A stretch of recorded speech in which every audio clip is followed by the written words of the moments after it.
Assalamualaikum warahmatullahi wabarakatuh. Halo teman-teman, kita ketemu lagi nih di pembahasan materi fikih.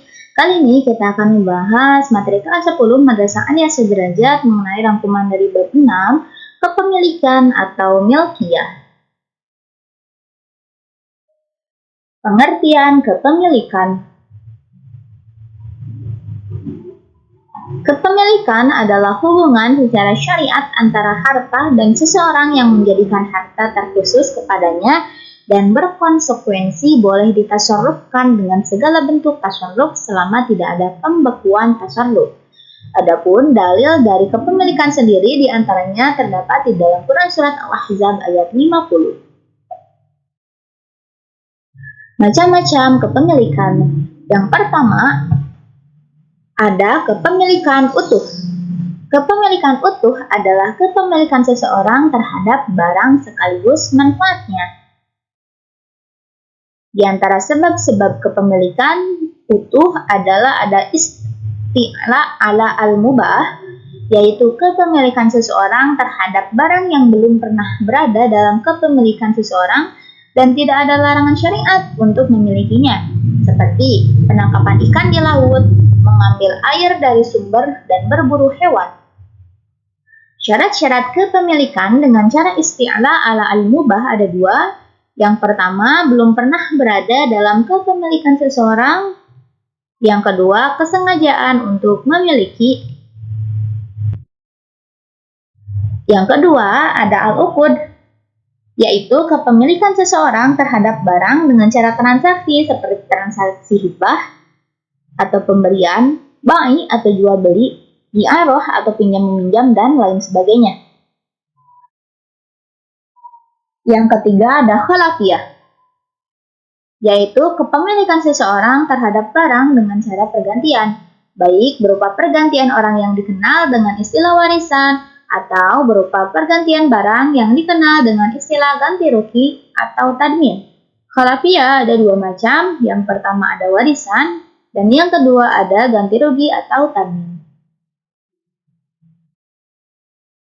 Selanjutnya yang keempat ada tawalud min al-mamluk, yaitu kepemilikan seseorang terhadap barang hasil dari apa yang dimiliki, seperti buah dari pohon yang dimiliki, anak sapi dari sapi yang dimiliki, dan susu kambing dari kambing yang dimiliki. Setelah tadi kita bahas mengenai kepemilikan yang utuh, kali ini kita akan membahas mengenai kepemilikan yang tidak utuh. Nah, kepemilikan tidak utuh adalah kepemilikan seseorang terhadap barang atau manfaatnya saja. Di antara kepemilikan tidak utuh, yang pertama ada kepemilikan barang. Kepemilikan barang adalah kepemilikan seseorang terhadap barangnya saja, yakni barangnya yang miliki, sedangkan manfaatnya milik orang lain. Yang kedua ada kepemilikan manfaat. Kepemilikan manfaat adalah kepemilikan seseorang terhadap manfaatnya saja, sedangkan barangnya milik orang lain. Sebab-sebab kepemilikan manfaat ada 4. Yang pertama transaksi pinjam meminjam i'aroh. Yang kedua, transaksi persewaan atau ijarah. Yang ketiga, transaksi wakaf. Dan yang keempat, transaksi wasiat manfaat. Selesainya hak pemanfaatan barang. Yang pertama, habisnya waktu yang telah disepakati dalam transaksi. Yang kedua, rusaknya barang. Dan yang ketiga, meninggalnya pemilik barang. Akad atau transaksi. Secara bahasa, akad adalah hubungan antara beberapa hal. Secara istilah, akad memiliki dua makna, yakni makna umum dan makna khusus. Akad secara umum adalah rencana seseorang untuk mengerjakan sesuatu, baik atas dasar keinginan tunggal satu orang, seperti akad wakaf dan talak, atau butuh dua keinginan dua orang untuk mewujudkannya, seperti akad jual beli dan akad perwakilan. Akad secara khusus adalah ijab dan qabul dengan cara yang dilegalkan syariat dan berkonsekuensi terhadap barang yang menjadi objek akad. Adapun di antara dalil akad yakni terdapat di dalam Quran Surat Al-Maidah ayat 1. Struktur akad. Yang pertama ada sigot, yang kedua ada akid, yang ketiga ada ma'qud alaih, dan yang keempat tujuan akad. Tujuan akad akan berbeda dalam setiap akad. Seperti yang pertama akad bai, yang tujuan akadnya adalah memindah kepemilikan barang kepada pembeli dengan alat pembayaran. Yang kedua ada akad ijaroh, yang tujuan akadnya adalah memindah kepemilikan manfaat barang kepada penyewa dengan alat pembayaran. Dan yang ketiga ada akad hibah, yang tujuan akadnya adalah memindah kepemilikan barang tanpa imbalan. Macam-macam akad. Yang pertama ada berdasarkan objeknya. Ada akadun maliyun, yaitu akad yang terjadi pada objek akad berupa harta, baik kepemilikannya dengan sistem timbal balik seperti akad bai jual beli, atau tanpa timbal balik seperti akad hibah atau pemberian, dan akad qard yakni utang piutang. Yang kedua ada akadun ghairu maliyin, yaitu akad yang objek akadnya tidak berupa harta seperti akad wakalah atau perwakilan.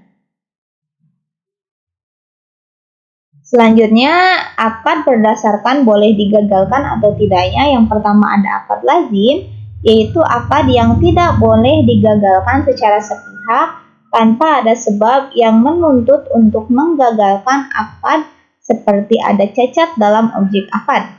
Kemudian yang kedua ada akad jaiz, yaitu akad yang boleh digagalkan oleh pelaku akad, seperti akad wakalah, transaksi perwakilan, atau akad wadiah, transaksi penitipan barang.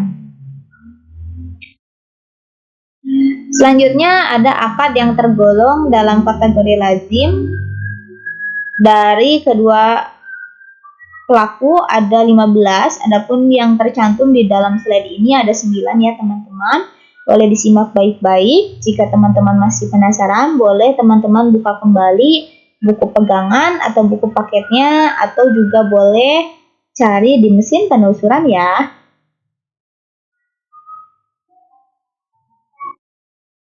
Nah, adapun di sini juga ada akad yang tergolong dalam kategori jaiz. Dari kedua pelaku akad ada 12.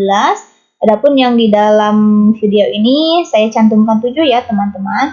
Jadi teman-teman boleh cari atau eksplor kembali mengenai sisanya di buku paket teman-teman.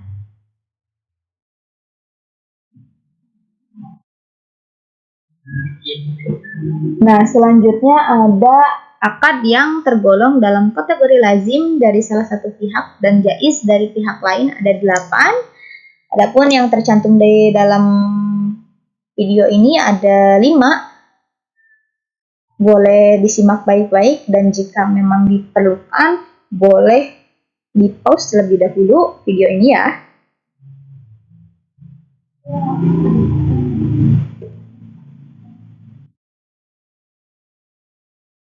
Nah, selanjutnya ada macam-macam akad berdasarkan adanya imbalan.